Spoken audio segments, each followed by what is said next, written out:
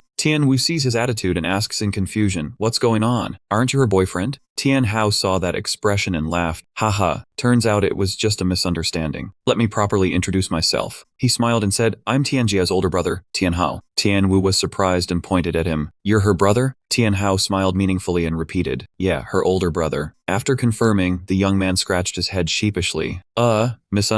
Misunderstanding. He quickly explained to keep things from going too far. I thought you were forcing Tianjia into marriage. Tian Hao looked confused and repeated, Tianjia? Tianjia finally spoke up to introduce. This kid is my student Tian Wu. Tian Hao's face panicked as he yelled, a student-teacher relationship? No way. If this gets out, it'll ruin our family's reputation. Tianjia pouted in anger. What relationship? He and I aren't like that. You're just imagining things. Tian Hao's face twisted with embarrassment. You two aren't dating? The two across from him said helplessly in unison, no. Tian Hao was just as embarrassed as Tian Wu now. That was all a misunderstanding. He forced a laugh. The tensions eased up now. I was wrong too, haha. Evening at the airport. The last flight of the night had just taken off. Tian Wu shoved his hands in his pockets and walked while talking to Tianjia. Phew, finally saw your brother off. So where do we go next? Tianjia asked bluntly. Why are you following me? He answered as if it were obvious. It's past 11 now, you're a woman, and it's not safe to walk alone at night. I'll go with you. Tianjia turned and walked away coldly. Go home and rest early. Don't follow me. Seeing her rejection, the young man panicked and ran after her, reaching out. Hey, Tianjia, weren't you waiting for me? He tried to keep up. Wait, Miss Tianjia, don't run so fast. Suddenly something ahead caught his attention and startled him. Huh? A massive fire was blazing ahead, threatening to spread to nearby houses. People close by screamed, Fire! Fire! Tian Wu exclaimed in shock. Such a huge fire. Over there, the fire department had already arrived to help. They struggled to use specialized hoses to douse the flames, but it looked tough. A desperate man clutched his head and wailed, It's over, it's over. My goods worth hundreds of thousands are all gone. Nearby, an elderly woman was crying out, Ah, gang, my little grandson. The old woman helplessly stared at the fire. Gang, my good grandson, if anything happens to you, how can your grandma go on living? Tian Wu immediately ran over to the old woman and asked, Grandma, do you know where your grandson is? She explained, when the fire started, we were walking on the 5th floor. Gang is a mischievous kid. He ran all over the floor and got lost. A firefighter discussed with his colleague. There are still people on the upper floor who haven't evacuated. Increase pressure. Team 1. Drive the aerial ladder truck to reach the fire zone and start rescue. The confused crew member reported, Captain, the aerial ladder's height isn't enough to reach the 5th floor, only about halfway up the 4th floor. Our team members tried to climb in, but 3 are already suffering from smoke inhalation. The captain asked sternly, What about protective gear? Isn't it working? The crew member answered, The temperature is too high, way beyond what the human body can handle. The captain ordered, Make another assault. At that moment, a police officer rushed over and asked, Zhang, what's going on? The fire captain saw him and said, Tian Wu, you're here? Zhang explained anxiously, Things aren't looking good. The fire's too intense, we can't control it, and there are still people upstairs who haven't been evacuated. Tian Wu bowed his head slightly and asked, How many people haven't been evacuated yet? Old Zhang was drenched in sweat from the flames and replied, According to the latest data, probably 4 people. As for whether there are others, I'm not sure. Tian Wu suddenly had an idea and shouted, Zhang, what if we ask higher command to deploy 2 helicopters? Zhang thought it wasn't feasible. It takes time for helicopters to get here, but the people inside can't hold out that long. The scene outside was chaotic. Countless survivors who had escaped could only stand in silence. Tian Wu's mood sank. He bowed his head in deep thought. His hand unconsciously clenched his own flesh. Right at that moment of despair, the system's voice rang out again. Activate breath hold function in midair. Energy cost, 30 points. Duration, 15 minutes. The system's words were like a lifeline for Tian Wu at that moment. He narrowed his eyes, and his gaze lit up with determination. In front of everyone, Tian Wu took a step toward the roaring flames. Dianjie stood beside him, shouting in panic, Tian Wu, what are you doing? The old woman was also startled. Young man, don't do anything foolish. No one knew where this young man had gotten a firefighter's orange jacket. He casually snatched away their specialized helmet. He put on gloves. He pulled up his collar, fully prepared in his gear. Now, he looked just like a real firefighter. A ladder had already been placed, and the young man began climbing up rung by rung. Debris and smoke kept bothering him, but they weren't enough to extinguish the fire inside him. Dianjie worriedly watched his back, silently calling his name. At that moment, a firefighter noticed something and shouted, Someone? What's going on here? Zhang immediately yelled excitedly. How are you people below doing your job? Huh? A living, breathing person just ran right in front of your eyes. What are your eyes for? The rescuer awkwardly explained. Captain, I didn't expect him to suddenly charge in like a madman. And you saw his movements yourself. I simply couldn't react in time. His small figure slipped into the flickering flames. His whole body was covered in a layer of armor, so he felt no fear and rushed straight ahead. By now, toxic smoke had spread everywhere, and there was no safe spot left. He suddenly stopped in front of a staircase. He thought to himself, although his vacuum breath-holding function could extinguish flames, even without fire, the temperature here was unbearably high. His vision was severely reduced, his body appearing and disappearing behind the black smoke. The fire had spread to the 5th floor, and the smoke was so thick he couldn't see anything clearly. Right at this critical moment, the system's voice rang out again. Do you want to activate the biosignal tracking function? It consumes 20 energy, lasts 5 minutes, with a tracking range of 100 meters. The young man felt like he had grabbed a lifeline. Perfect timing, activate. Immediately after activation, the victim's locations became crystal clear before his eyes. He said with satisfaction, I can sense them now. The blue armor surrounding him grew more powerful, its reinforced strength 10 times greater than before. He used his legs to gain momentum, leaping up through the smoke. The floor shattered under him as the young man easily jumped from the lower floor upward. Sure enough, on the floor above, there were 2 victims needing help. The man held his wife, overjoyed. Dear, the firefighters are here. We're saved. He remembered something and reported to him. Young man, there's also a child who fainted over there. Upon hearing this, he immediately scanned the area looking for the child. He quickly spotted a skinny little boy lying on the ground. It was indeed the boy Gang. He assessed the situation. Weak physique, dehydrated, and unconscious. He muttered helplessly, I can't get 2 adults and a child out of this sea of fire at the same time. Suddenly an idea struck him. If that's the case, he stood in front of a wall, assuming a stance as if ready to fight. Immediately after, the wall in front of him was destroyed with a single punch. He rushed to the hole and shouted, Signal! Everyone, I've found the victims. He briefly explained the situation. The fire in the middle is too intense. We can't take the victims without protective gear through it. We need to set up an air cushion and jump directly from the 6th floor. The captain lost all patience. Who is that? Acting recklessly and even daring to command us? He scolded. That foolish brat wants to be a hero. By rushing in there, he can't even get himself out. Now great, we have to rescue another person. More work for us. Police officer Wu recognized the young man and spoke up in his defense. Wait, Zhang. I know that young man. Trust him. Setting up the air cushion is definitely the right call. Zhang still stubbornly insisted. The floor is too high. At that height, you have to land exactly in the center of the air cushion to absorb the impact. For 20 meters, an ordinary person can't land right in the middle. Officer Wu tried to persuade. Zhang, trust me. This kid isn't ordinary. He has great abilities. Having no other choice, Zhang finally relented. Fine, young man, I trust you. Zhang immediately ordered the air cushion to be deployed. After the air cushion was set up, the 3 victims clung onto him to prepare. He reminded them, ma'am, sir, hold on tight. He made sure they were holding on securely, then bent his knees to gather momentum. Right after, he jumped down, freeing them from the flames. Everyone present watched them in shock. Thian Vu and the victims landed safely, stopping right in the middle of the air cushion. The people at the scene immediately burst into tears. The old woman hurried over to her little grandchild, her heart aching. He ordered an ambulance to provide respiratory support. Dianjie wiped her tears and scolded. Thian Vu, you scared me to death. He smiled reassuringly. Don't worry, Dianjie, I'm fine. Truong and his colleagues were carrying a woman out of the fire on a stretcher. Let us through. We're getting the last person out. He happily exclaimed. Great, now all 4 victims have been rescued. The doctor gestured toward the car and gently suggested, Kid, would you come with us to the hospital? He was surprised and confused. Why go to the hospital? I'm not hurt, Dianjie urged him. Go ahead, you jumped from such a height and inhaled a lot of smoke. What if your knees or lungs have lasting damage? He hesitated, scratching his head. Alright, I'll get checked. Dianjie, be careful going home alone. However, Dianjie looked serious. I'm going with you. Seeing this, he was a bit surprised. Huh?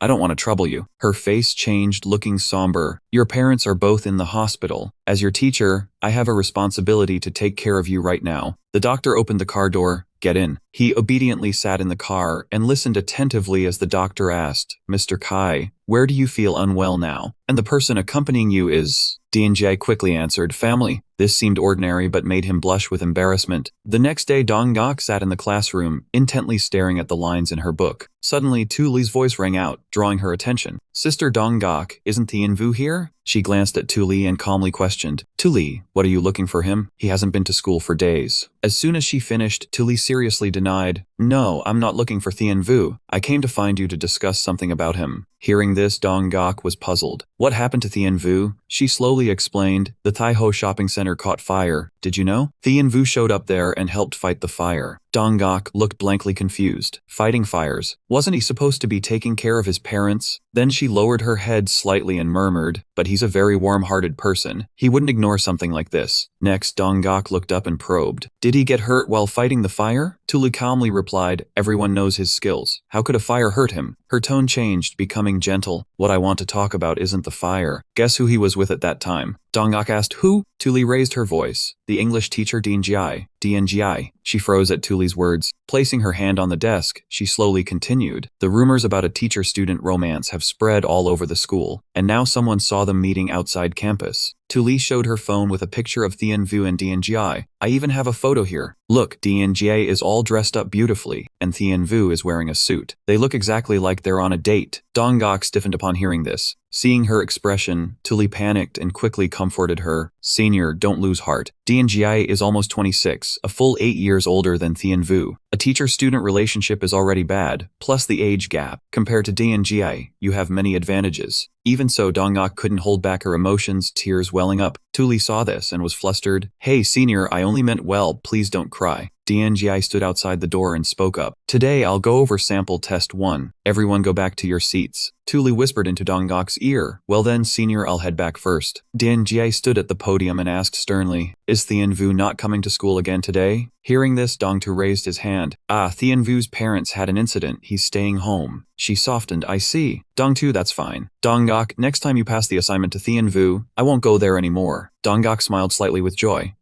Suddenly, Thien Vu opened the classroom door, looking a bit embarrassed as he scratched the back of his head. So sorry, I'm late. DNJ was surprised and asked quickly, Thien Vu, why are you here at school? Who's taking care of your parents? He smiled warmly. Thank you for your concern, DNGI. My parents have been discharged from the hospital. Seeing him come to school didn't make her happy. Her face clearly showed displeasure and annoyance. Thien Vu slowly walked over to her, expressing gratitude for the class president's concern for him over the past few days. Everyone was surprised upon hearing that, and Dong Gok immediately called out his name. Then thumbs were pointed at him, and everyone marveled at how he was playing 4 fields at once. Confused by that comment, he immediately explained, what nonsense are you talking about? What 4 fields? This is just normal mutual help among friends. Suddenly, a loud noise rang out. It was Tianjia slamming the table, and she loudly reminded, we're in class. She frowned and continued loudly, everyone go back to your seats. During lunch break, he approached Dong Gok and whispered in her ear, Dong Gok, haven't you eaten anything? Her cheeks flushed red as she slowly replied, lunch, I haven't decided yet. Hearing that, he suggested, then let's go out and eat. Her face turned even redder, and she softly replied, okay. Outside the school gate, a nearby vendor loudly hawked, baked goods here. The rice seller placed a piece of meat into the box and called out, come on, Turkish grilled meat rice here. What will you handsome young man and pretty lady have? The two of them passed by a shop run by an auntie selling rice cakes. He remarked, the economy hasn't been too bad lately, with so many small stalls in front of the school. Then he smiled, turned to her, and gently asked, what do you want to eat? Dong Gok softly said, you choose, I'll eat the same as you. Hearing that, he stopped right at the Feng Yuan stir-fry shop. Then let's go into that Chen Ting family restaurant and order some stir-fry dishes. Before they could even step inside, his pants pocket rang loudly. The caller was Sa Liang himself, he said. Hello Tien Wu, it's me Sa Liang. He was a bit surprised. Why are you calling me? How's your injury? Sa Liang spoke slowly. I've been discharged from the hospital. I can walk, nothing serious. Tien Wu, listen to me. We've found another pile of evidence of the Green Gang's crimes. His face suddenly tensed. Oh, tell me about it. Sa Liang began to respond. The Ngak Xuan Kak counterfeit medicine conglomerate 10 years ago, they were beaten. Suddenly revived from the dead, they are one of the Green Gang's sponsors. He glanced to the side and repeated, Ngak Xuan Kak. Sa Liang quickly confirmed. Yeah, the thing Chen Yun Ding captured last time Blue West was also supplied by them. Upon hearing that, he said,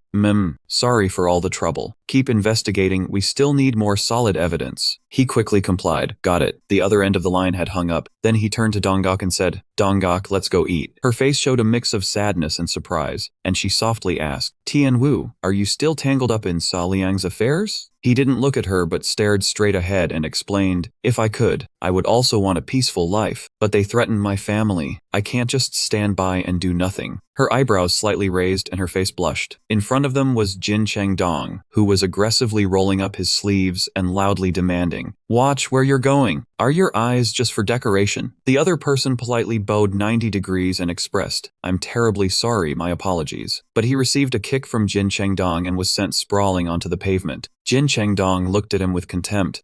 You poor wretches from these public schools really have no class." The man beside him stood with hands on hips and asked, "Brother Jin, what exactly are we doing at this crappy school?" Jin Chengdong, with a flippant expression, began to evaluate. Overall the school quality is a bit lacking, but have you heard the saying even a chicken coop can produce a phoenix? Then he loudly announced, "Go to class 2, bring out the stuff." Then he produced 2 signs, one reading Jin Love Chenting, and the other Chenting, I love you, in front of those people, while holding a bouquet of roses. "Here they are, Brother Jin." The man holding the sign with the slogan Jin Love Chenting said, "Ah, so Brother Jin likes a girl from this school?" He asked softly, "To make someone like Brother Jin, who used to play around with women, fall so hard, I wonder how beautiful she is." Hearing that, Jin Chengdong turned around with an arrogant expression. "Of course, she's the most beautiful girl in the entire region." He asked further with a suggestive expression, "So, Brother Jin, how far have you two developed?" The underling behind him had already opened the sign with Chen Ting, I love you, while he held the bouquet in one hand and put the other in his pocket. "Don't rush. Today we're putting on this show. By evening, I'll make that girl come with me." With that, he started walking, not forgetting to shout loudly, Chen Ting,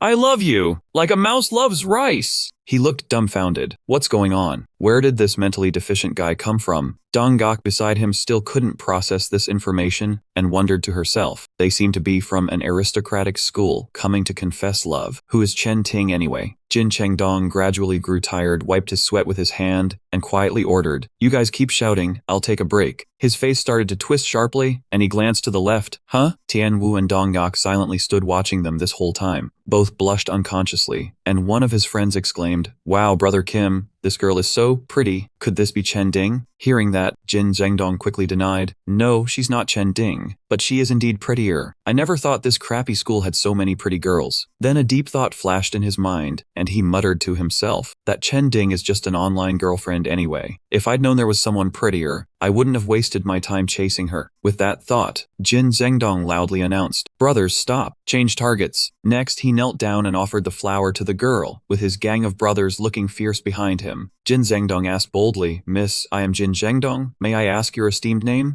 A furious person was standing right behind him without him noticing. Seeing that, Dong-gak reminded him, Brother Kim, can you turn around and look behind you?" That furious person was Chen Ding. She emphasized each word with an annoyed expression. Jin Zhengdong, hearing the familiar voice, he immediately turned to look at Chen Ding. She clenched her fists and questioned, "Weren't you coming to confess to me today? What are you doing?" Jin Zhengdong was so nervous he stammered, I.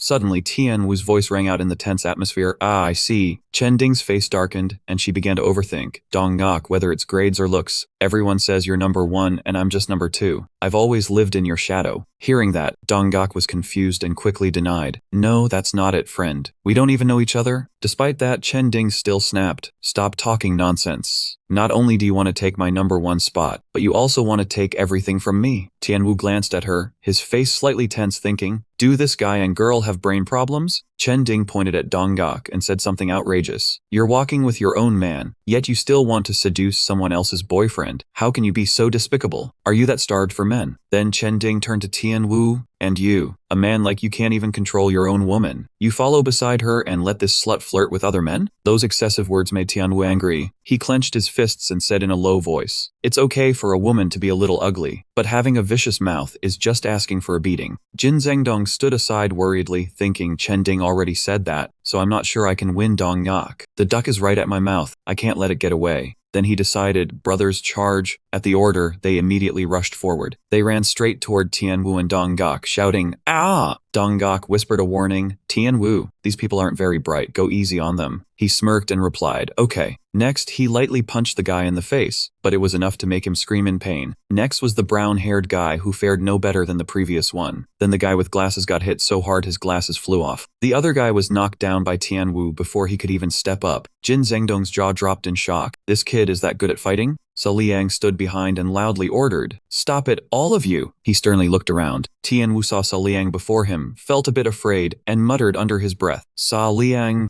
Jin Zhengdong, with tears streaming, knelt down. Ah, Brother Liang, you've finally arrived. He began to complain. We just ran into this tough nut. You've got to help me. Some students were there just to spy on the drama. One of them happily announced, Kinsu, look quick, it's Sa Liang. Hearing that, she was surprised. Huh? Sa Liang, isn't that the useless guy who was beaten by Tianwu and then got dumped by me? He thought. The noble gang leader Jin Zhengdong is originally a friend of Sa Liang. This time Tianwu has offended him. He speculated, these two strong guys are joining forces. I'm afraid Tianwu is in for some trouble. Sa Liang sternly looked at Tianwu. Tianwu also looked back at him. The atmosphere was tense, leaves rustling softly. He stared without blinking, wondering, oh, is this a showdown between masters? Then Jin Zhengdong urged, Brother Liang, go for it. Trash this kid. Sa Liang began to step forward. Tianwu also slowly stepped forward. Sa Liang raised his fist high, a satisfied smile appearing on his face. Then Tianwu's serious expression. That punch directly hit Jin Zhengdong right in the face. He fell hard to the ground, letting out a loud cry. Faced with this scene, Dong Yu was a bit confused. Chen Ding was no exception either. The two bystanders were the same. Jin Zhengdong raised his hand to hold his swollen cheek, panicked and hurriedly said, Brother Liang, you hit the wrong person. The one you should hit is Tianwu. Before he finished speaking, he received a sharp, cold glare from him, along with the affirmation, the person I want to hit is you. Then Sha Liang walked over, put his arm around Ji, and whispered, Brother Ji. Everyone heard this and was shocked, extremely incredulous. Brother J? He didn't mind continuing the conversation with him. Another blind bastard like that, directly calling your brothers over. Why bother doing it yourself? That's overestimating these scumbags. He then turned to look at her with a provocative expression, lightly asking, Little sis, you're here too? Want to grab bite together? Hearing this, she was so angry she was fuming. Leave me alone. Dong Yu ran in the opposite direction of the two, not forgetting to shout back a reminder, I'm not your brother, don't say nonsense. Both of them froze stiff as a board, unable to process what just happened. Huh? Sha Liang awkwardly put his hand behind his back, expressing, Sorry Tianwu ruined your guys' fun. He just sighed softly, stating that he didn't have an appointment, he only came to eat lunch. Hearing this, Sha Liang asked softly, So, do you need me to help you chase after her? He quickly dismissed it, not forgetting to reveal, Forget it, she was scared to death just seeing you. If you have something to say it quickly. Sha Liang placed his hand on his shoulder, slowly saying, It's not convenient here, let's change places to talk. Before leaving, he didn't forget to instruct Jin Zhengdong. Remember to keep your eyes open next time. Don't just jump at every pretty girl. Not every girl is one you can mess with. Jin Zhengdong, with tears welling up, whimpered softly, Scene changed to a very narrow corner. He crossed his arms and asked, Can we talk here now? Sha Liang quickly explained, This matter is a bit related to your spy. Hopefully you won't be angry. He heard that and became annoyed, urging, Stop beating around the bush. Just say it. Sha Liang didn't beat around the bush either, directly getting to the point. We caught a guy from Yu Sun Ka, and we've locked him up. This shocked him, and he loudly demanded, You guys illegally detained someone? Sha Liang crossed his arms and calmly explained, What's this illegal detention? That's harsh. That kid wouldn't talk, so I just locked him up and starved him for a few days. He retorted, That is exactly illegal detention. Release him immediately. Hearing this, Sha Liang tried to explain, We did it for a good cause. Since he wouldn't cooperate, we had to resort to this low tactic. But he firmly opposed. No matter the purpose, we cannot commit crimes while conducting reconnaissance at the border. Then he calmly ordered Sha Liang let him go. Sha Liang put his hands behind his head, leaned against the wall, and obeyed his words. All right, I'll listen to you. I'll handle it as soon as I get back. Immediately after, his phone rang violently. He quickly answered, Hello? The voice on the other end introduced, Hello, Mr. G. This is Tianwu. Hearing that, he was slightly surprised and asked, Oh, Tianwu, what's up? He got straight to the point without any beating around the bush. Do you still remember the child you saved from that fire? He leaned his back against the wall and confirmed, gang, right? What about him? He slowly revealed, His family has been looking for you everywhere, saying they want to thank you. I'll send you the address, go to the hospital. Although happy about that, he didn't forget to ask him, Captain Vi, forget the thanks. I have this ability, so I must do my best to fulfill my duty. On the other hand, why did you personally call me about this? His voice turned serious. The child you saved is not an ordinary figure. You may have to go. He was a bit surprised by this. Does this child have some special background? He didn't know how to explain either, so he said to him, You'll know when you go, just consider it as helping me out. This made him a bit embarrassed, and he said softly, Don't talk to me like that. I'll go. You usually take care of me so well, how could I refuse your request? Hearing that, he urged him, All right then, little brother, go quickly. And then came the sound of the call ending. Sha Liang looked at him and asked, What's up? The cops looking for you. Did they find out about us locking that guy up? He quickly denied it. No. The kid I saved the other day seems to have some special identity. He told me to go visit the boy. Xiaoliang was a bit intrigued. A mysterious special identity. When are you going? I'll go with you. Hearing that, he agreed. Sounds good. You go instruct your men to quickly release that guy we locked up, got it? Tianwu winked, signaling he understood. At this moment, at the hospital, he stood at the front desk with Xiaoliang behind him and asked, "Hello, could you tell me which room Gang Gang is in?" The nurse stared at him and asked, "You are?" He rubbed the back of his head awkwardly and introduced himself. My name is Tianwu. Hearing that, the nurse happily said, "You're Tianwu. Finally, you're here. Gang Gang's family has been looking for you everywhere." She pointed toward the elevator. Gang Gang is in room 1802. Take the elevator on the right to the 3rd floor, and you'll get there. The elevator showed floor 3 and let out a ding. He muttered to himself as he walked. 1802. A tall, burly man stood blocking the door. He raised his eyebrows and questioned in a deep voice, "What are you people doing here?" He stepped forward and said, "Hello, I'm here to visit a patient." Zheno frowned in annoyance. "Without permission from our young lady, no one is allowed into Gang Gang's room." Xiaoliang rushed from behind, grabbed his collar and shouted, "Where did this dog come from? What's with this attitude?" Enraged by that move, Zheno glared down at the guy with fury. He immediately channeled strength into his arm and swung a punch at Xiaoliang. Though his speed was very fast, Xiaoliang was no slouch and dodged it easily. Xiaoliang sneered confidently, "What a mad dog." He quickly gathered power into his arm. Then he threw a punch at Zheno's face. But Tianwu grabbed Xiaoliang's arm and exclaimed, "We're here to visit, not to pick a fight at every turn." Xiaoliang shook off his hand and said, "Brother Tianwu, look at this big guy looking down on others." Xiaoliang continued, "We're precious guests invited by your master. If you don't welcome us, fine, but what's with this attitude?" Zheno accidentally heard the name and quickly turned his gaze. "Tianwu?" He stared intently at the young man in front of him. "You are Tianwu?" Immediately Zheno bowed deeply. My apologies. Thank you for saving our young master's life." He raised his head, opened the hospital room door and said, "Young lady, Tianwu has arrived." He looked inside and saw Sen Han Niang sitting beside Gang Gang's bed. She turned her head to look at him. Han Niang stood up. "Are you Tianwu?" He was startled. "Huh, kid?" He blurted out in surprise.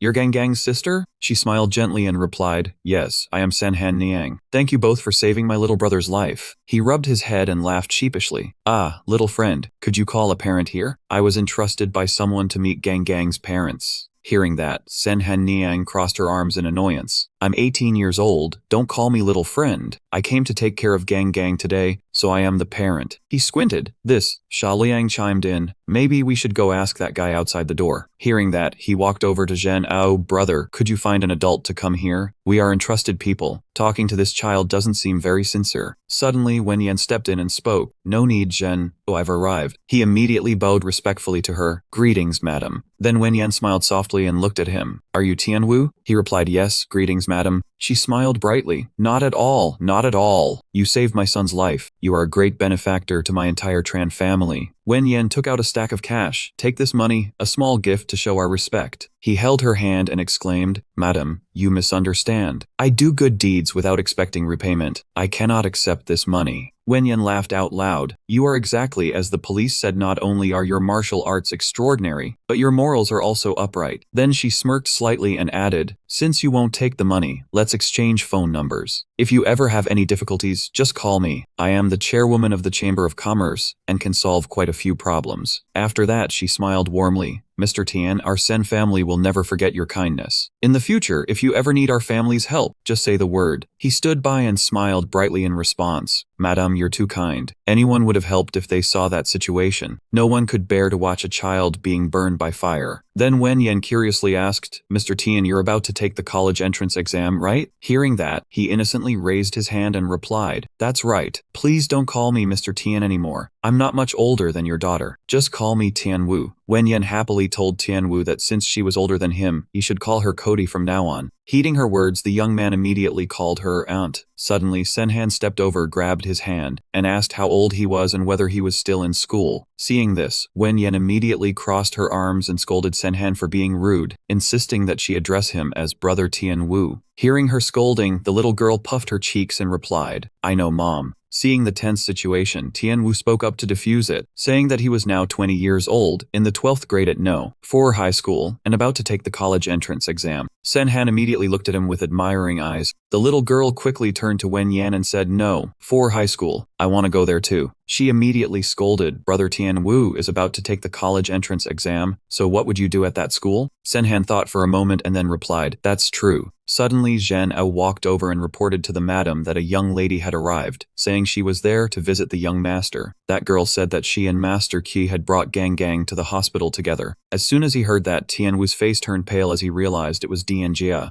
The moment he finished speaking, Dian Jia slowly walked in. Sa Liang blushed the moment he saw her and blurted out, "Miss Dian Jia, do you have a boyfriend? Could you introduce me so we can get to know each other?" Tian Wu put his hand on his shoulder and told him that she was his English teacher and came from a powerful family, so he should drop that idea because he couldn't aim that high. When Dian Jia stood before Wen Yan, she gave a warm smile, greeted her, and thanked her for coming to visit. She quickly asked how Gang Gang was doing. She replied that the boy was fine, just needed to rest, and was sleeping soundly. Dian Jia cast a cold glance at him and asked, "Tian Wu is here too?" He gave an awkward smile and replied, "Yeah, the police told me to come." Seeing the expressions on their faces, Sa Liang couldn't help but feel curious. Meanwhile, Wen Yan asked curiously where Dian Jia worked. Dian Jia smiled faintly and replied, "I teach at No. 4 high school, as a 12th grade English teacher." She smiled brightly and said, "Oh, so you're a teacher?" Senhan suddenly interrupted with a determined expression, "I want to go to No. 4 high school." Wen Yan placed her hand on little girl's head and said, "Senhan, we've already looked into everything. I'll arrange for you to attend the city's No. 1 high school." Senhan remained defiant and stubbornly exclaimed, "I don't care. I have to go to No. 4. Sister Diane is a teacher there, and she'll take care of me." Zheno peeked out from behind the wall and spoke up, Madam, President of the Student Council Yang Mingxi and the Principal of No. 1 High School, Guoli, have arrived." As soon as he finished speaking, the woman and the man calmly walked in. Yang Mingxi extended her hand toward Wen Yan and addressed her as Council President. Hearing an unfamiliar voice, Tian Wu secretly glanced over and wondered who this was now. Wen Yan shook her hand and said, "President Yang, you've gone through a lot of trouble to come all the way here." Yang Mingxi then handed her a folder and said, "Council President, this is the enrollment paperwork for Miss Sen that you requested. Xiao Guo and I brought it." Wen Yan stared intently at the folder for a moment. Then she took it and continued, "President Yang, I originally wanted to enroll Sen Han in No. 1 high school, but the girl stubbornly insists on going to No. 4. As a parent, I can't force her." Guo Li tried to advise the council president, saying that No. 1 high school was the best key high school in Tanhai.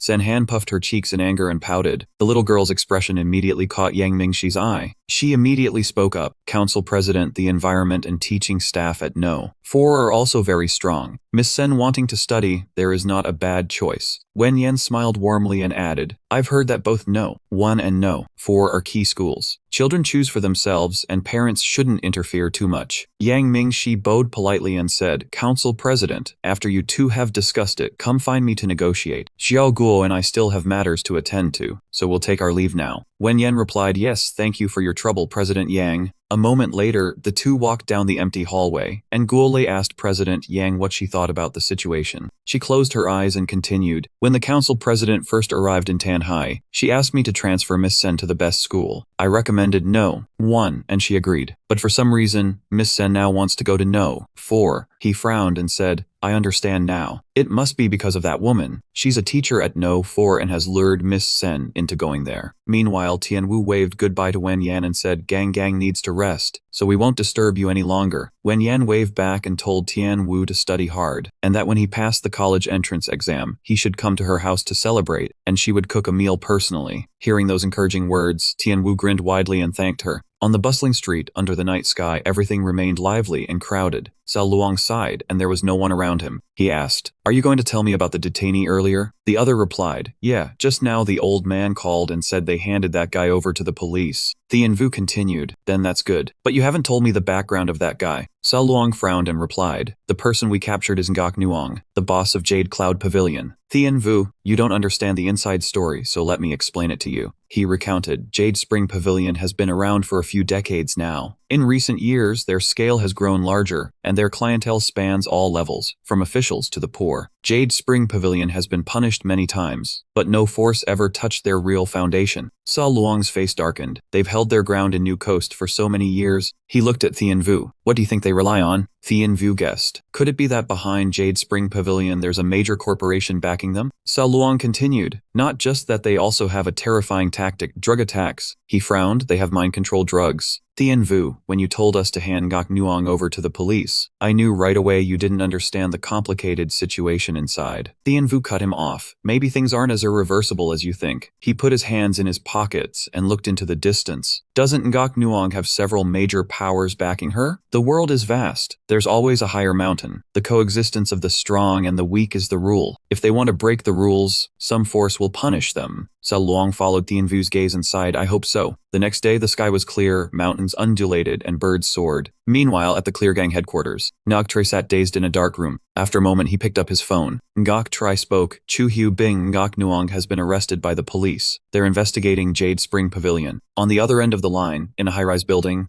Hu Bin asked, You had to call me for this. You two have done well for years. Never made me worry. Why are you panicking over such a small matter now? Ngok Tre frowned. Yes, I didn't want to disturb you, but this time things are complicated. The other man said curiously. Oh, complicated how? Where are the pawns in your hand? Why not use them? Ngok Tre raised his voice. When Gok Nuong was first arrested, all our pawns tried to force the police to release her. But this time, she was involved in kidnapping a foreman from the Lamb Corporation, so they're keeping her locked up. He explained, New Coast has issued a strict order to investigate Jade Spring Pavilion down to the roots, and anyone involved will not be spared. I fear someone is pulling strings behind the scenes. Otherwise, those little shrimp in New Coast wouldn't dare make such a big commotion. I heard a guy named Thien Vu is leading the San Gang in the investigation, and they're even sucking up to the new Chamber of Commerce chairman. Then Gok Tre blurted out a name, Miss Tien Van. Hu Bin's vein bulged. Miss Tien Van is backing them. Haha, the daughter-in-law of the Sam family. She wants to start a fire, so you help her pour on more oil. Go ahead, I want to use this chance to see what that Sam woman is capable of. She wants to investigate Jade Spring Pavilion. Let her investigate. You know better than me what kind of character we should feed to the police, don't you?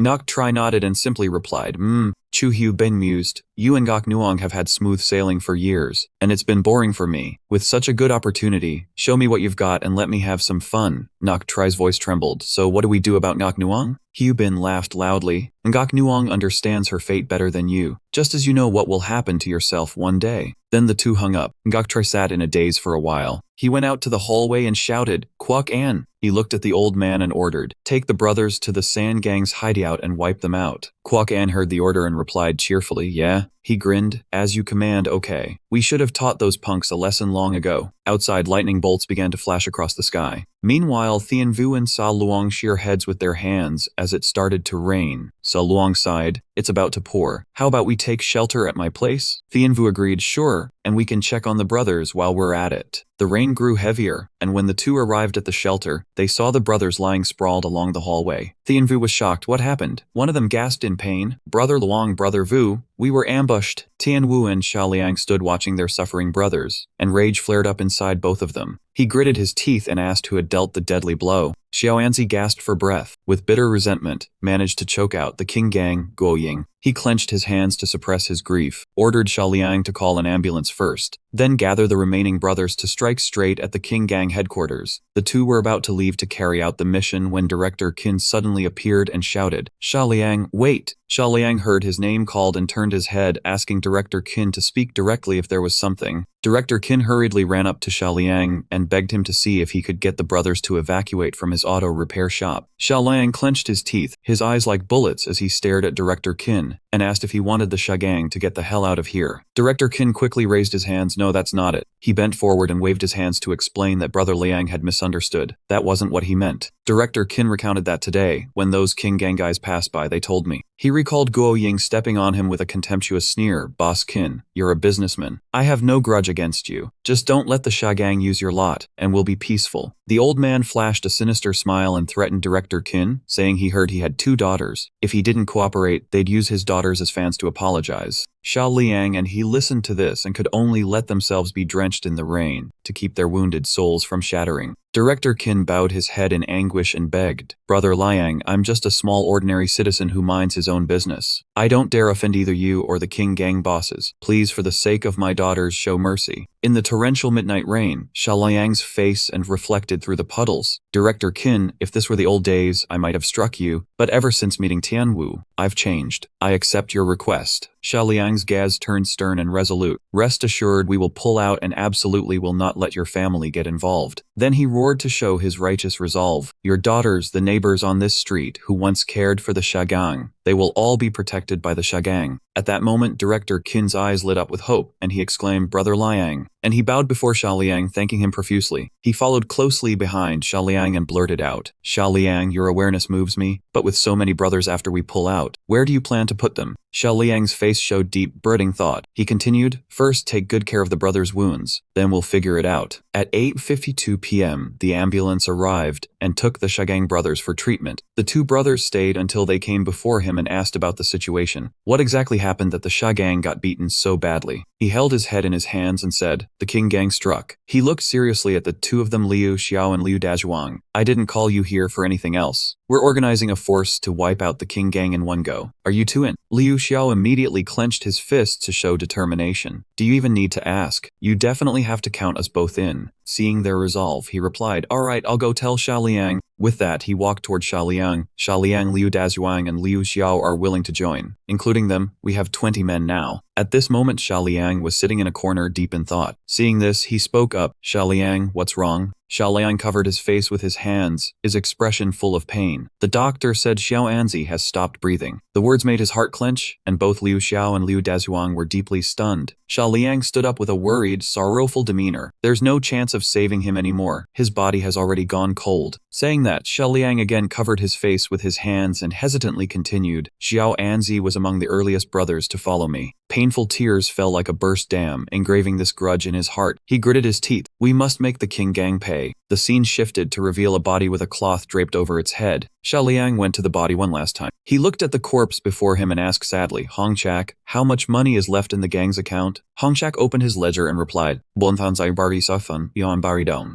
Xiao Liang nodded, Hongchak, take out 800,000 and give it to Xiaoanzi's parents." Hongchak looked at Xiao Liang in shock. 800,000 relief money, even the top gang in Xinhai, the Panlong Society, doesn't throw around that much. Xiao Liang replied firmly, "That's a life, a son raised with hardship by his parents. Isn't a person's life worth 800,000? After spending this 800,000, the gang won't much left. Everyone be frugal. We the living can tighten our belts, but we must let the dead rest in peace." Seeing Xiao Liang's resolve, Hongchak simply replied, "Brother Liang, okay, I'll go do it." Suddenly, the sound of footsteps came from someone. He turned and asked Xiao Liang, "Has Xiaoanzi's matter been fully handled?" Xiao Liang replied, "It's already arranged." The Shagang brothers had gathered at the taping room. He spoke up, "All right, brothers." He put on his jacket, started moving, and roared fiercely, "Attack the King gang. Make them pay blood for blood." The scene shifted to the King gang headquarters at night. Kwok An and his Thang Bang cronies gathered together, and he laughed smugly as he turned to the boss. With a sinister look in his eyes, he reported that those punks from Sabang had been beaten to their knees, crying for their parents. How satisfying.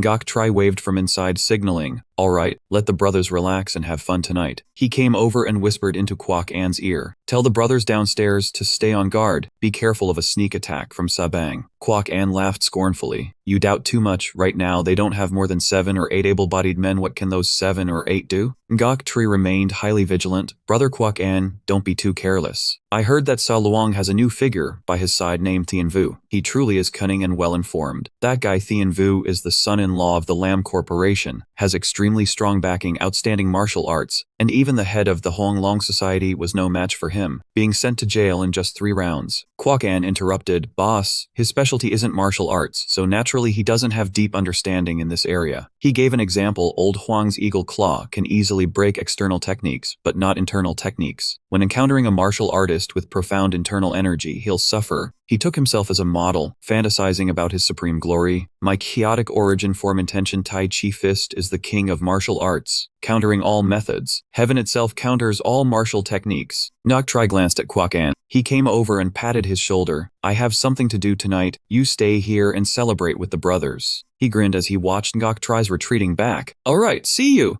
Scene change, a car moved along a winding mountain road in the dark of night. The steady sound of wheels rolling contrasted with the silence of the descending night. The Sabang brothers had arrived at the Tangbang base. Sa Luong stepped out of the car. Thian Vu stepped forward to command, shouting loudly to create a fierce atmosphere. Brothers kill. Inside the building, two Tangbang members were playing games when they heard a knock at the door. Unprepared, one of them complained, "Who's knocking for their lives in the middle of the night?" Unable to stand the noise, he went to open the door, not seeing clearly in the dark, and yelled, "What do you want? This is Tangbang territory." Thian Vu, Sa Luong, Lu Tiu, and Dai Trang were already holding weapons, their eyes burning with murderous intent as if they wanted to devour them alive to satisfy their hatred. The one who opened the door panicked as he recognized Sabang, and Thian Vu delivered a devastating blow that sent him rolling to the floor, while throwing the door wide open to welcome the brothers. The guy who was beaten down sat in a corner in pain. Another one heard the noise and was startled. Intruders. The Sabang brothers strode confidently into the room. Sa Luong, irritated by the sight of that guy, instantly threw a bat at his face, producing a loud thwack. Sa Luong rushed over, grabbed the guy by the collar, and leaned in close. "Where is Kwok An?" Poor guy, tears and snot mixing together. He tremblingly begged, "Brother Luong, spare me." They're on the first floor of a private bar. Scene change at the bar. The crowd was immersed in beer, liquor, and beautiful women shouting cheers together. Drinking and enjoying the dance moves, little did they know disaster was about to strike. Kwok An stared at his wine glass for a while, then downed it in one gulp. In the dark hallway with dim lights, Thian Vu approached, holding a blood-stained bat in his hand. The guard nearby immediately turned his gaze toward him. "Huh?" He pointed a bottle at Thian Vu, his voice drunken. "This is a dangerous place. You dare to cause trouble here? Tired of living?" Before he could finish, Sa Luong punched him straight in the face, turning his face purple. He groaned in pain. "Who are you guys?" He glared back. "Your father, son." In room number 3, Kwok An and his underlings were watching the mesmerizing dance of a girl on the floor. Suddenly, Thian Vu kicked the door open with a loud roar. The door crashed to the floor, and everyone turned their eyes toward him. He narrowed his eyes and looked ahead, seeing Sa Luong. Kwok An sneered, "I spared your life, but you still don't know your place. Want a few more brothers to die, huh?" Sa Luong pointed straight at his face. "Kwok An, cut the crap," he declared with determination. "Today, Sabang will seek justice." The corner of Kwok An's mouth curled up, then even higher. "Justice? Don't make me laugh." He slammed both hands on the table and stood up. "A bunch of rabble like you can't even touch a hair on my head." The insult struck Sa Luong directly in the ears, making him furious. Sa Luong charged straight at Kwok An, raising his bat and shouting, "Today I'll knock your teeth all over the floor." At that moment, Thian Vu urgently called out to stop him. "Sa Luong, don't be impulsive." But his words came too late. By then, he had already closed in on him. Sa Luong swung the bat down with full force, while Kwok An swiftly pulled his hand back right in front of his opponent's eyes. He used both hands to block the strike, employing the primordial chaos Tai Chi.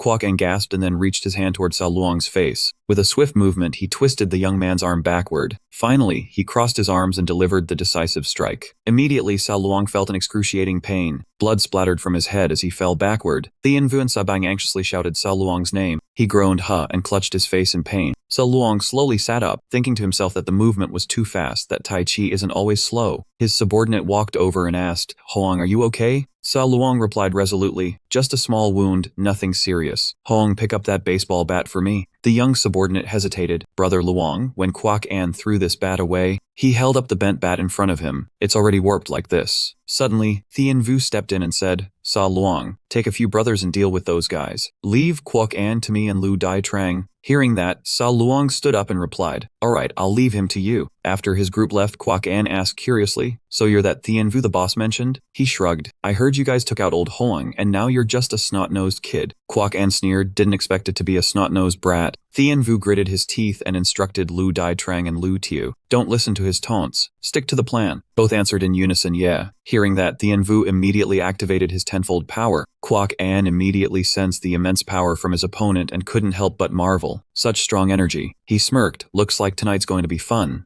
Thian Vu instantly channeled his energy into his legs. Kwok An hurriedly raised both hands to block. "Here comes the attack!" He let out a piercing scream in the silent room. Thian Vu's quick strikes came continuously, but he still dodged them effortlessly. Seeing his attacks had no effect, Thian Vu grew angrier. "You dodged my punches again? This is the power of tenfold reinforcement." Meanwhile, Kwok An sneered, "How can this kid's arm strength be so strong?" Just as he finished speaking, he executed the technique, 5 linked cannons, pine cone bullet flash, catching Thian Vu off guard. The cutting strikes immediately pierced through his body. Such incredible force! But in an instant, Thian Vu's eyes changed completely, turning resolute. "But it's over now. Lu Dai Trang, Lu Tiu, grab him." Kwok An was startled, because only now did he notice the two of them. On Sa Bang's side, they gradually gained the upper hand against their opponents. In the chaos, Sa Luong's subordinates firmly gripped iron bars and attacked Kwok An's men. Everyone in his gang respected him. At this moment, Thien Vu looked at the figure being restrained by Lu Daitrang and Lu Tiu. He showed no fear and even taunted. "You think these street brawling tricks can handle me?" Kwok An shouted loudly in the room. He yelled, "Qian Kun great absorption." At that moment, a faint yin-yang circle appeared behind him. Lu Tiu immediately tensed up. What's going on? This strange suction force. Kwok An was still trying to break free from their grip. Seeing this, Thien Vu gritted his teeth and exclaimed, "It feels like my tendons are being twisted apart. I must launch an attack quickly." Lu Tiu shouted Bronze Bell Shield. His entire body turned into a solid golden statue.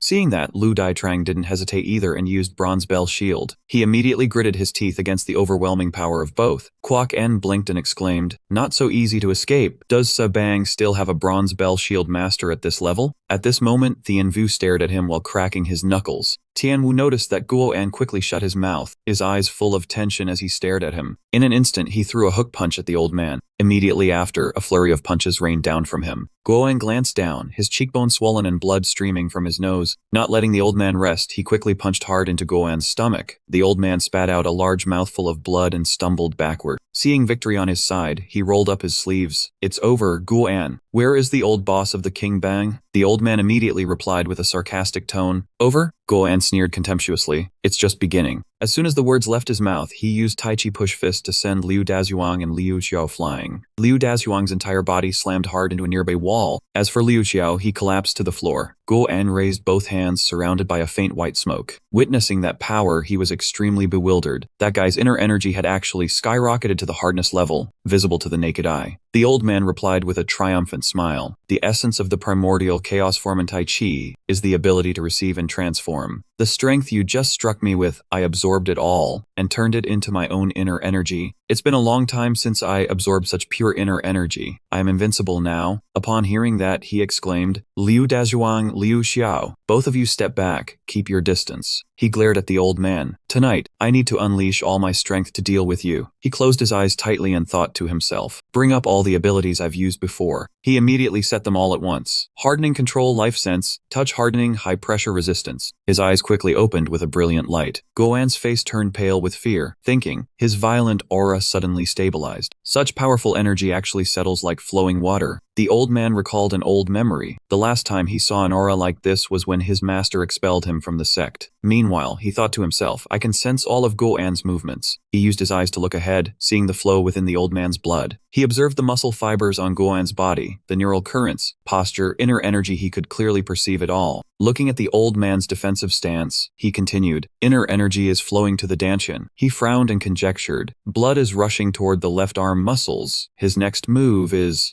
Just as Guo An charged in with the lightning dash punch, he quickly tilted his head to avoid the attack. The old man exclaimed in shock. He actually dodged. This is the fastest technique in the primordial chaos form. How can this kid avoid it? He immediately followed up. "Guo An, admit defeat. I can see all your moves." Cut back to the peaceful scene at the cafe under the setting sun. The two of them, Lan Xi and he, were already seated and ready. Lan Xi held her phone and said happily, "Sister Sheng will be back in about 20 minutes. Let me and him find a place with Wi-Fi, and we'll group chat. We can have the meeting over the phone." Lan Sheng on the other end agreed. "Okay." She looked at Bo Wen and spoke up. "Uncle Bo, you create the group. Just add Lan Xi and him." He was quite surprised and let out an "oh." He looked at his phone screen and tapped on his account name to add him to the group. Immediately, he joined their conversation. From an account named Men, the voice of a foreigner sounded, "Hello." He enthusiastically asked him in English if there was an interpreter there yet. Seeing that no one answered, Men greeted again, his tone now a bit dejected. "Hello?" At that moment, he gently closed his eyes and activated his auto-translate ability. As soon as his eyes brightened, they then dimmed. He quickly responded to Men from the other end. "Hello, Mr. Men. I am the interpreter." Men was extremely happy. "That's great. Let's start the meeting then." He spoke English fluently. "Mr. Men, please tell me about your revision proposal. I will translate for President Lan." He expressed his wish. "Okay, I want to replace some construction materials and use certain raw materials to increase the building's toughness and hardness." After listening, he turned to summarize Men's wish to Bo Wen. "Uncle Bo, he wants to change some architectural materials." He didn't fully understand Men's intentions, so he said, "Change which specific materials and how. Tell him to explain in more detail. Time flew by in a flash, and in the blink of an eye, the scenery outside the shop was dyed a brilliant red by the sunset. Tianyu sighed wearily, then said, "Finally, the meeting is over. My mouth is completely dry from all that talking." Lan So saw how well he had performed and gave a bright smile. "This time, Uncle 3 will definitely see you in a different light." Uncle Wen on the other end of the line was also quite surprised. He never expected this young man to be so talented, speaking English even more fluently than some professional interpreters. The person standing nearby also smiled, his tone carrying a hint of meaning. "It seems Lan Si has found a real treasure this time." Uncle Wen happily replied, "Next time I meet this young man, I have to share a few drinks with him." The sky was getting dark, and the early stars had risen high. Lan Si and he prepared to head home. He spoke up, "It's getting late. You go ahead first, I can take a taxi back by myself." Before leaving, Lan Si turned back to remind him, "Please pass me the documents on Shabang's construction project a little earlier, okay?" He heard that and smiled in agreement. Lan Si got into the car, and he still stood there waving goodbye to her. Walking along the road, he placed a hand on his lower back and sighed. Finally got another thing done. He looked at his phone, hesitating. Maybe I should tell Xiaoliang this good news first. Just then, the phone screen lit up with a call from the former committee chairwoman. He was a little surprised. The former committee chairwoman. That's the mother of the child I saved. He stared at the still-lit screen and pondered. Why is she calling me at this hour? After thinking, he answered the call. "Hello." Wenyan sat on the sofa, smiling as she replied, "Hello, Tianyu." He stood by the roadside, his words a bit hesitant. "How have you been lately, former chairwoman? Did you need something from me?" She answered bluntly, "It's like this. Gang has been discharged from the hospital. I plan to take him out for a meal with you and have him acknowledge you as his godbrother." He let out a laugh and said, "Former chairwoman, there's no need to be so polite. Saving Gang was just a small matter. You don't have to go to this trouble." She knew he was shy, so she earnestly urged him, "Tianyu, I sincerely want to repay you. Please just accept. I've already reserved a few banquet tables, so you have to do me this favor." Seeing her enthusiasm, he couldn't bear to refuse. "Since you put it that way, then I'll definitely come." Having received his agreement, she smiled even more cheerfully. "Tomorrow at 6 p.m., I'll send someone to pick you up." He politely replied, "Okay, see you tomorrow." After saying that, he ended the call, and Wen on her end also hung up. Over here, he was exhausted and tilted his head back to complain to the sky. "Lately, these things keep coming one after another. Let me have a few days to rest." He walked alone step by step on the street, letting out a sigh. Forget it. He had expended too much energy all day, so at this moment he only had one thought, just go home first. The long night descended and the city was no longer bustling but sank into silence. The next morning, he woke up, walked into the living room, and let out a long yawn. His father saw this and asked in surprise, "Oh, you're home. What time did you get back last night?" He scratched his head and answered, then asked back, "A little past 11. Why do you ask?" His father looked at him, smirked, and said, "I was just worried that you made some breakthrough progress, you know?" Upon hearing this, his face went blank, full of question marks. "Breakthrough progress?" He grinned, his words carrying a suggestive meaning. "Home by 11, son. That was fast." He picked up a piece of paper and held it out in front of him, winking as he hinted, "Son, I have an old prescription passed down from your grandfather. It's very effective for endurance." Annoyed, he broke out in a cold sweat and tried to explain, "No, what are you thinking? Lan Sai and I haven't gotten to that stage yet." His father was astonished, clicking his tongue as if still unbelieving. "You haven't done anything at all. You've even been to her house and met her parents, and still nothing?" Then he suddenly yelled, "Are you even my biological son? Do I have to spell it out for you?" He gritted his teeth, his anger boiling. "Spell what out? This is a matter of principle, okay?" His father finally backed off, still mocking him. All right,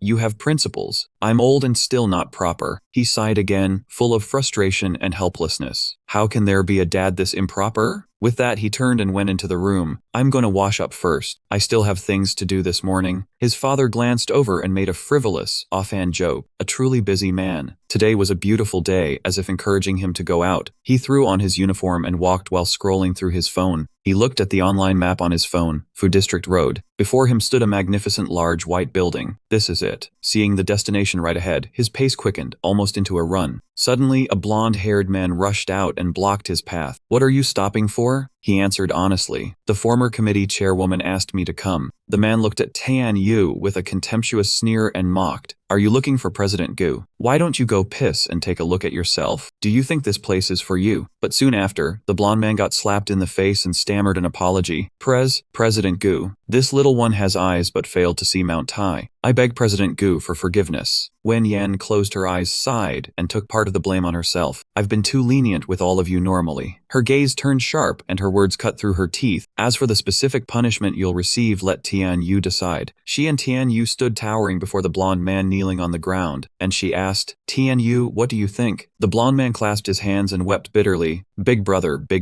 please be lenient. I have eyes but failed to see Mount Tai. I have an elderly mother and young children. I can't lose my job. Tian Yu didn't want to make things difficult for others, and out of respect for Wen Yen, he let it go for now. Alright, since President Gu said so, I'll forego firing you. Let it go for now, not completely forget. He also warned, but if I don't punish you properly, it'll be hard to quell the resentment in my heart. The man, as if granted a favor, thanked him profusely, drenched in sweat. As long as you don't fire me, I'll accept whatever Big Brother decides. Tian Yu seriously thought about it and said, let me think. A month later, he suddenly had an idea and exclaimed, got it. He made a demand, you go stand guard duty for a week. Upon hearing this, the blonde man's face turned pale, sweat poured out, his eyes couldn't believe it, and his voice trembled, boo. But President Gu, standing beside, also felt the punishment wasn't right, stepped forward to advise, Tian Yu, that would have a bad influence. He felt she had a point, rubbed his chin and thought, that's true. After a moment of deliberation, he cleared his throat and said, then, his face broke into a smile, I'll allow you to wear a pair of shorts. The blonde man saw he was still firm, tried to beg, that, Big Brother, that's a bit. Not letting him finish, Tian Yu cut him off, don't bargain anymore, I already didn't fire you. Wen Yan stood with her arms folded, instructing her subordinate, do as Tian Yu said, you reflect on yourself. The blonde man could no longer appeal, so he bowed his head, as you command. It was now summer, cicadas chirped on the trees, a sign of a scorching hot season, and nearby a voice rang out, got it, got it. The blonde man stripped off all his upper clothes, leaving only the tie around his neck. On the lower half, he only had a pair of floral shorts, with his long leg hair fully exposed. Standing under the sun umbrella, he looked like a complete clown. Seeing the desired effect, Tian Yu proudly praised, very good, this is a performance art exhibition. Maybe you'll even get a reward. At this point, President Gu saw it was about noon, turned to urge him, Tian Yu, let's go. He looked at her and replied, okay. The two moved to a luxurious restaurant, which currently had very few customers. Tian Yu followed closely behind Wen Yan, walking past a row of private dining rooms. Finally, she stopped in front of a room and gently pushed the door to enter. The door swung fully open, and her voice suddenly became gentle and affectionate. Gang, look who's here. Gang sat waiting on a chair, turned toward the door, and excitedly shouted, Master Qi. Gang, with a fake crown on his head, came up to him and loudly proposed, Master Qi, take me as your disciple. He felt confused and didn't know how to respond. What's with this kid? President Gu, however, was very happy, delighted to see her son so lively, and explained, my gang has been a die-hard martial arts fan since he was little. Tian Yu, don't mind him. The sunlight streamed through,